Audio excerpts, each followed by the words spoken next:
Meu irmão amado, meu irmão querido, sexta-feira, estamos chegando já ao final de mais uma semana e que alegria poder chegar a você com mais uma reflexão da liturgia diária.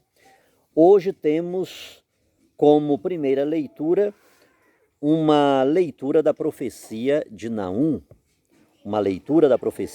no capítulo 2, versículo 1, depois o versículo 3, e depois temos o capítulo 3, do 1 ao 3 e do 6 ao 7.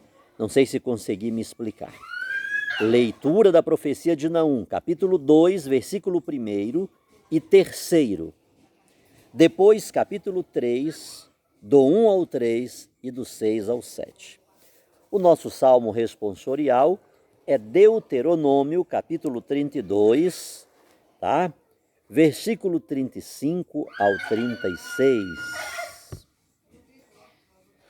39 e 41. E o nosso evangelho, São Mateus, capítulo 16, do 24 ao 20 ao 28. Ok? E na nossa primeira leitura, lemos o seguinte: Eis sobre os montes os passos de um mensageiro que anuncia a paz. Ó Judá, celebra tuas festas, cumpre tuas promessas. Nunca mais Belial pisará teu solo, ele foi aniquilado. O Senhor há de restaurar a grandeza de Jacó, assim como a grandeza de Israel, pois os ladrões os saquearam e devastaram suas videiras. Aqui é um corte. Você percebeu, Naum capítulo 2, versículo 1, depois 3. Aí a gente passa para o capítulo 3, do 1 ao 3 e do 6 ao 7. O corte começa aqui. Ai de ti, cidade sanguinária, cheia de imposturas, cheia de expoliação e de incessante rapinagem. Estalo de chicotes, fragor de rodas, cavalos relinchando, ringir de carros impetuosos, cavaleiros à carga, espadas brilhando e lanças reluzentes, trucidados sem conta, mortos aos montes, cadáveres sem fim, tropeça-se sobre os corpos. Farei cair sobre ti tuas abominações e te lançarei em rosto merecidos insultos. De ti farei um exemplo.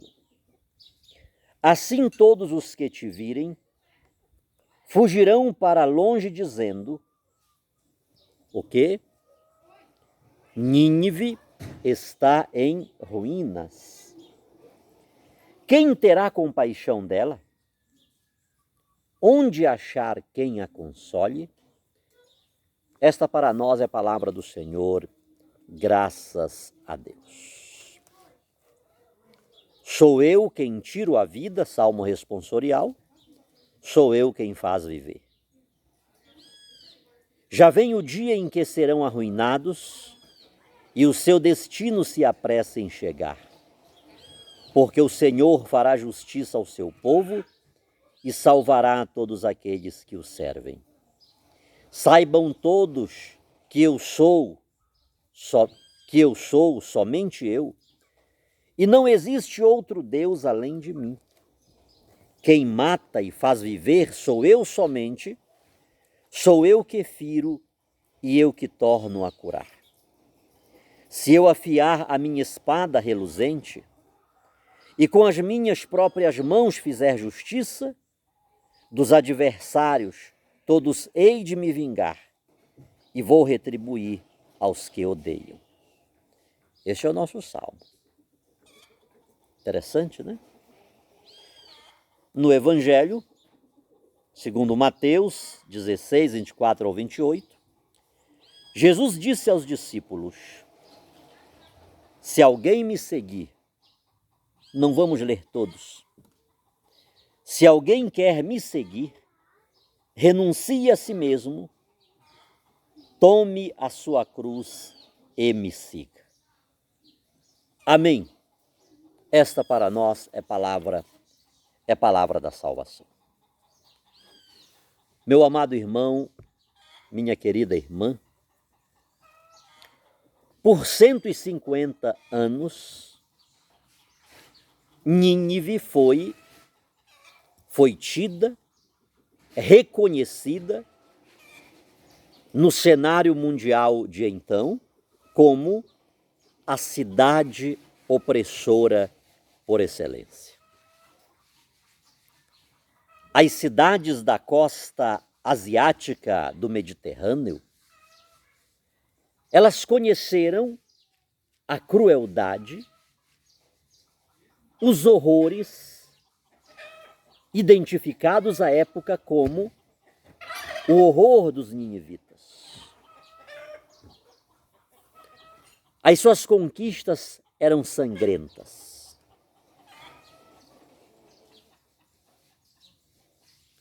Eles não chegavam simplesmente para tomar, para se estabelecer. A tomada que eles faziam dava-se em meio ao sangue, em meio à crueldade, em meio às mutilações em praças públicas. Eles pegavam os chefes, as lideranças de uma determinada cidade, de uma determinada nação, e expunham aquela pessoa publicamente, em um lugar em que todos pudessem ver,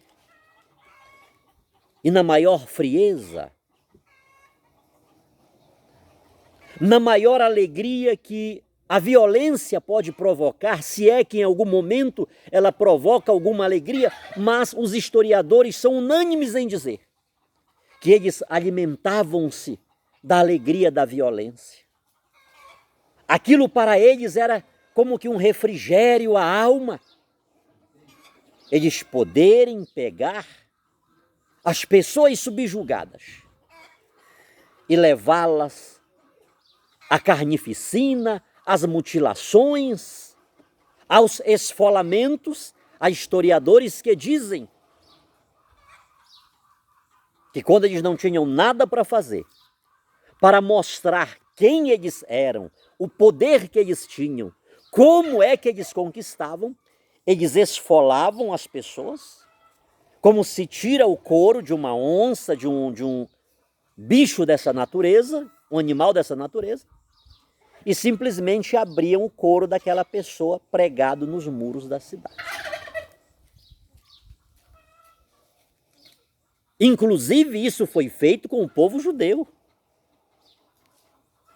Quando Deus mandou Jonas à cidade de Nínive, a recusa dele de ir a Nínive é em função da crueldade, não tanto o que eles tinham com outros povos, mas o que eles fizeram com o povo judeu.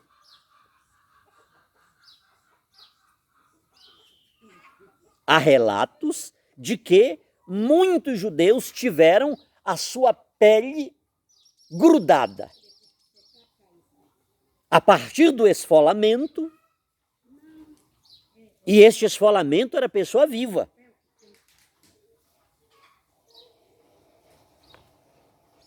Este esfolamento não era mata e agora vai fazer, não. A pessoa viva. Era assim que fazia. Então o profeta Jonas, ele tinha as suas muitíssimas razões para detestar, para não ir a Nínive e muito menos querer que Nínive fosse salva, porque ele sabia que se ele transmitisse a mensagem de Deus à cidade de Nínive, eles poderiam arrepender-se e Deus poderia perdoar os seus pecados. E Jonas não queria aquilo.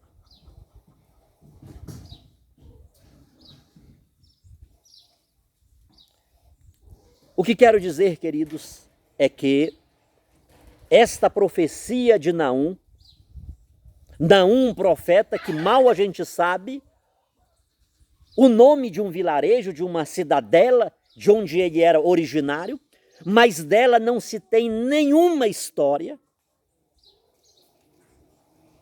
Não se sabe se era um lugar pequeno próximo de Jerusalém, não se sabe se ele era da Mesopotâmia, não temos nenhuma informação. O certo é que primeiro os judeus e depois os cristãos pegaram este livrinho de Naum e o elevaram à condição de sagrado. E tornou-se também um patrimônio da fé. Entende, queridos, os critérios? Primeiro o povo judeu decidiu, elevou esse pequeno escrito de Naum à esfera de sagrado.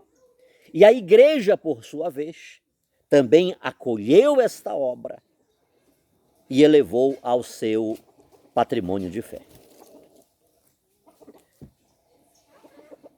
Meu amado irmão, minha amada irmã, não me resta dúvida, e eu não posso regatear em dizer que o alerta que o profeta Naum deu à cidade de Nínive, ele dirige-se para nós hoje. Ele dirige-se para o Brasil, ele dirige-se para o mundo, ele dirige-se para aquelas superpotências que estão quase que na condição de um império, determinando, dando as cartas.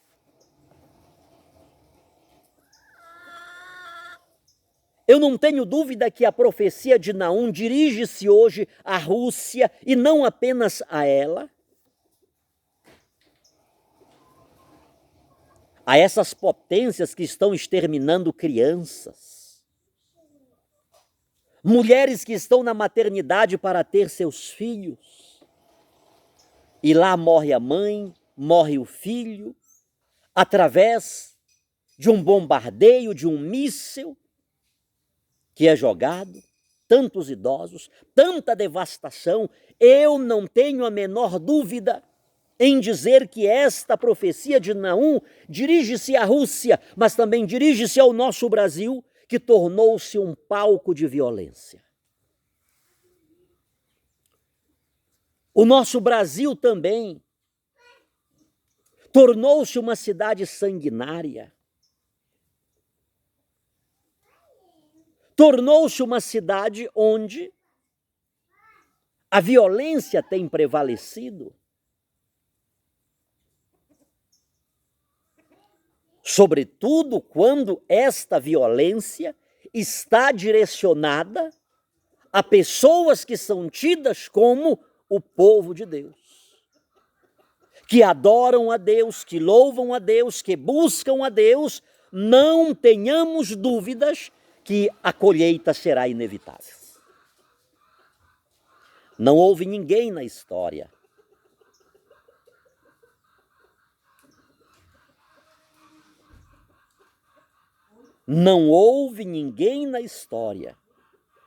que tivesse impedido o querer de Deus. Não há ninguém. Não houve Faraó, não houve Império Babilônico, Persa, Assírio, Romano, não houve nada que tivesse impedido o agir de Deus. Assim como Jesus andou sobre as águas, sobre as ondas, que estavam ameaçando afundar a barca na qual estavam os discípulos, Deus está acima desses impérios que exterminam, desses impérios que dizimam todo um povo, toda uma cultura, toda uma civilização. E o profeta Naum encarregou-se de dizer, de proferir esta palavra, dizendo ao Império Assírio: a justiça divina chegará a vocês. a justiça divina se estabelecerá. Vocês que são temidos e que são odiados. Odiados porque temidos e temidos porque odiados. Vocês estão sob o decreto de Deus. Guardemos esta mensagem, querido. Tanto a nível nacional, tanto a nível mundial, como a nível pessoal, a nível familiar, a círculos mais pequenos nos quais estamos inseridos e nos quais sempre levanta-se alguém com prepotência, sempre levanta-se alguém com arrogância, com soberba, achando que manda e desmanda. Há alguns anos atrás, a missionária Eunice esteve em uma comunidade, onde teve uma reunião de comunidade, e a coordenadora daquela comunidade pegou um livro semelhante a este, e ela batia no chão dizendo: aqui quem manda sou eu. No chão. Ela sentou-se na escada do presbitério, de 2 degraus apenas, e lá ela pegava, eu não sei se era um missal, ela batia no chão e depois batia no livro, que aqui quem manda sou eu. Não tenha dúvida, amado irmão, amada irmã. É um exemplo que vale para tudo e para todos, inclusive dentro de casa, dentro da família. Aquele muito prepotente, aquele muito autossuficiente, aquele que toma posição, aqui o galo sou eu. Tenhamos cuidado, queridos, tenhamos cuidado, porque todos nós estamos sob o decreto de Deus. Você prestou atenção no Salmo responsorial? Se eu afiar a minha espada reluzente e com as minhas mãos fizer justiça, dos adversários todos hei de me vingar.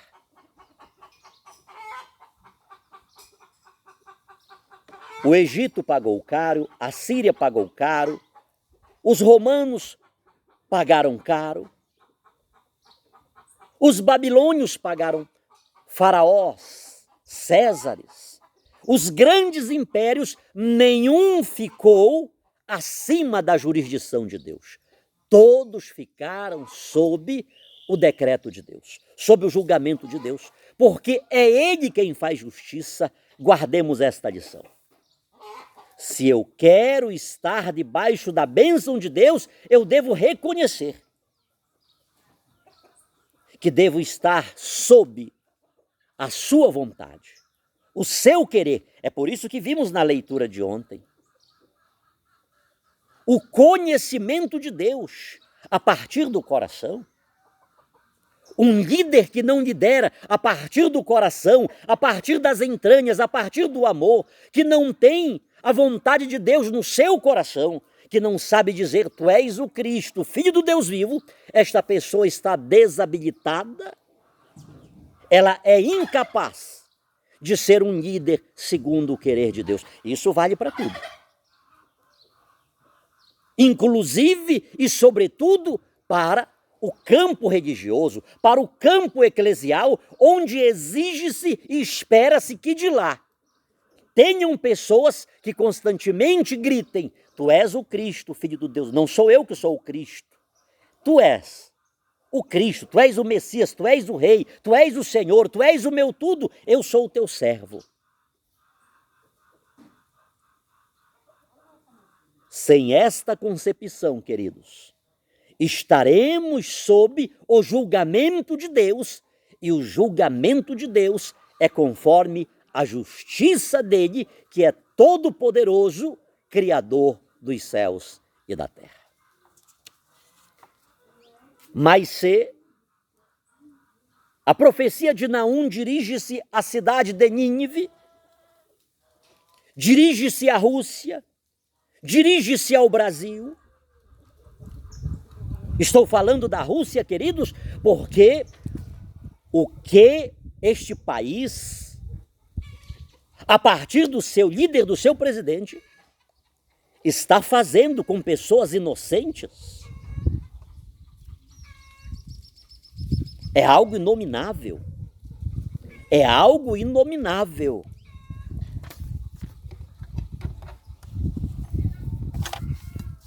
Repito-me, ele não está fora da jurisdição de Deus.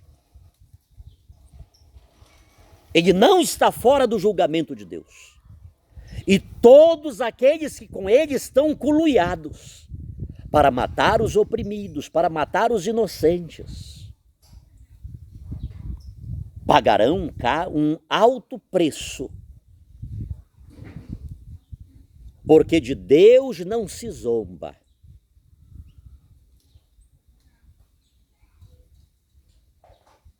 Porque de Deus não se zomba. Como disse, se este recado do profeta Naum também cabe a nós, o que podemos fazer para viver neste cenário de violência que o nosso país, que as cidades pequenas, pacatas, que outrora pareciam um paraíso e agora tornaram-se campos de batalha. Os lugares mais inóspitos, os lugares mais distantes, os lugares mais pacíficos tornaram-se violentos. Jesus vem dar para nós duas lições. Se alguém quer ser meu discípulo, se alguém me quer seguir, renuncie a si mesmo. Primeira lição é esta. É fácil um filho renunciar um pai e uma mãe porque está velho, está gagá. Leva para o asilo. É fácil um pai e uma mãe renunciar o próprio filho. É fácil eu riscar da minha agenda um amigo que já não mais se constitui para mim um amigo porque perdeu a confiança. É fácil eu renunciar um emprego, por mais vantajoso que seja. Não, eu vou ficar longe da minha família tantos dias, eu renuncio esse emprego, eu renuncio esse salário para ficar neste emprego que não me paga adequadamente, mas estou perto da minha casa. É muito fácil renunciarmos quaisquer situações, pessoas, companhias, externamente. Mas Jesus, como ele pega na veia da questão, ele diz: se alguém quer me seguir, renuncie a si mesmo. Não é fácil. Alguém me feriu, alguém me machucou, alguém jogou a minha honra na lama. Eu estou uma pessoa agora desacreditada diante da sociedade. Eu não renuncio o meu propósito enquanto eu não tirar a vida desta pessoa, enquanto dela eu não me vingar. Essa pessoa me destruiu moralmente, esta pessoa me destruiu financeiramente, esta pessoa destruiu a minha empresa. E eu vou vingar-me dela. É isso que Jesus está falando. Se alguém quer ser meu discípulo, renuncie a si mesmo. Não é fácil renunciar o ódio que está dentro de nós, a vingança, o acerto de contas, a humilhação recíproca.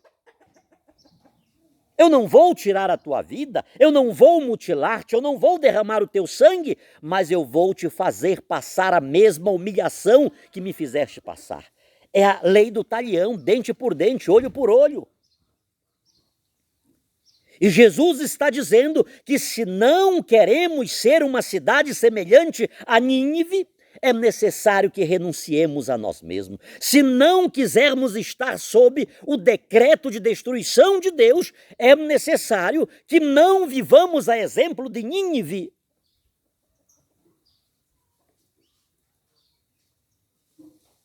Nínive é o protótipo da maldade, do terror, da violência, da perversidade. Eles pegavam as pessoas conquistadas e quando não trucidavam as pessoas lá na praça daquela cidade, daquele lugar, eles levavam aquelas pessoas para Nínive e lá, em espetáculo, eles faziam de Nínive um palco de violência e um palco de terror. Entende, queridos? Se tu queres ser meu discípulo, renuncia a ti mesmo. Te cala. Faz que não ouviu. Releva. Recebe a graça do Espírito Santo. O Espírito da sabedoria, da inteligência, do conselho, da fortaleza, da piedade.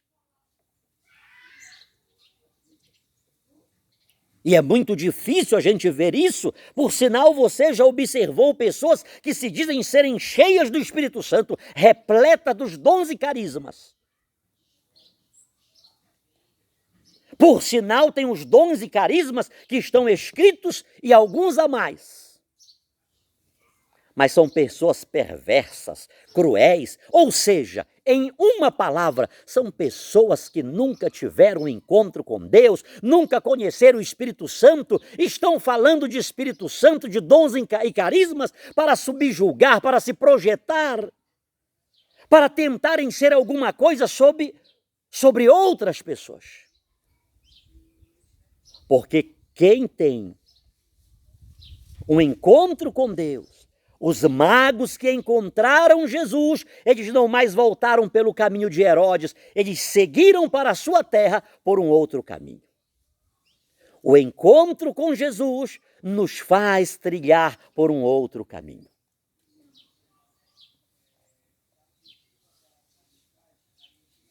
O convite de Jesus para nós hoje é este. Nesta sexta-feira de penitência, nesta sexta-feira de jejum, nesta sexta-feira de conversão, Jesus chama-nos para renunciar a nós mesmos. O que é que tem dentro de nós que precisa ser renunciado hoje, que vai nos fazer um mal grande, que estamos remoendo, que está nos machucando, que está nos oprimindo, que está moendo-nos por dentro? Segunda lição que Jesus dá para nós vivermos neste cenário tão cruel. Tome a sua cruz. Por sinal, não só a sua cruz, a cruz de mais alguém também. A quem mais é dado, mais é cobrado. Algumas pessoas deverão contentar-se apenas com a sua cruz, mas a quem mais foi dado, essa pessoa deve carregar a sua e mais alguma ou mais algumas também. A nossa cruz é para ser carregada e carregada por nós mesmos. Os nossos problemas não são para serem jogados para baixo do tapete, porque amanhã depois eles virão multiplicados. Qual é a minha, qual é a sua, qual é a nossa cruz? Qual é a cruz que estamos relutando para não carregá-la? Mais uma vez, recorramos ao Espírito Santo, que é o nosso ajudador neste tempo comum, para nos dar a força necessária para carregarmos a nossa cruz. Coloquemos essa cruz, por mais pesada que seja, sobre os nossos ombros e a levemos. Não a deixemos para trás. E essa cruz é um leque, queridos. É o filho drogado, é o marido alcoólico, é aquela pessoa que você olha para ela e até diz, mas por que que... Por que que? É uma pessoa sem horizonte, é uma pessoa sem sonho, é uma pessoa devastada, é uma pessoa amarga, é uma pessoa azeda, é uma pessoa que não dilata-se na direção do outro. É uma pessoa que só quer a destruição de todo mundo, é uma pessoa que só respira vingança, ódio, mau humor, descontentamento.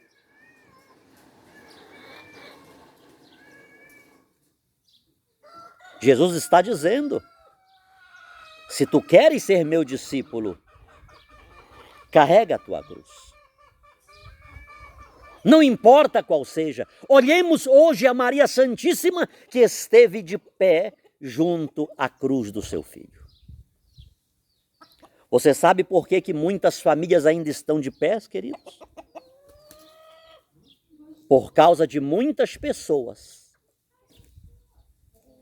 que nos piores momentos de sua história, elas estiveram de pé junto à sua cruz. Tiveram todas as chances de jogar a toalha, tiveram todas as chances de viver uma vida melhor, tiveram todas as chances de sonhar outros sonhos, de respirar outros ares, mas foram pessoas que honraram um encontro, um conhecimento que um dia tiveram com Deus e por isso ficaram sempre de pés ao lado da sua cruz. Quantas e quantas famílias estão ainda de pé, ainda que sobrevivendo, respirando com dificuldade, mas é porque tem uma alguém ali, que não abre mão da sua cruz, que carrega a sua cruz, com os joelhos no chão, com os seus jejuns, com as suas consagrações, com as suas intercessões. Pessoas que não cansam-se, como Santa Mônica, que por 30 anos rezou pelo seu filho Agostinho, que mais tarde tornou-se um ícone da teologia, Santo Agostinho. Quantas pessoas que são exemplos fiduciais de alguém que carregou a sua cruz e que está carregando a sua cruz, porque mesmo depois de algumas vitórias, elas não pensaram e não se tiveram como pessoas que já tenham chegado à meta, mas que continuam como grandes intercessores e intercessoras desta nova fase. São pessoas que carregam a sua cruz e estão juntos da sua cruz em gratidão a Deus por aquela graça alcançada, mas que nem por isso a graça alcançada lhes tira a responsabilidade de continuarem carregando a sua cruz em novas dimensões. É um chamado de Deus para nós hoje. Não resistais ao mal. Não troquem a violência com a violência. Olhem para Jesus e assim como Ele perdoou, vocês perdoem também os seus algozes. Perdoem vocês também aqueles que lhe fazem o mal, aqueles que lhe obrigam, que lhes obrigam a longas caminhadas, aqueles que lhes obrigam a tirarem as vestes, os calçados, a dignidade, aqueles que vos boicotam, mais que nunca vocês precisam carregar essa cruz, porque você já está sabendo quem é essa pessoa. Ela mesma encarrega-se de dizer a você o que ela é. Então, renúncia, força para carregar a sua cruz. Que desça sobre todos nós, a partir destas insuficientes em dignas palavras, a graça do Espírito Santo para transformar a minha prolixação em uma vírgula, em um acento do que Deus quer que nós saibamos e conheçamos. Sobre todos nós, hoje e sempre, a bênção de Deus Todo-Poderoso, que é Pai, Filho e Espírito Santo. Amém. Amém.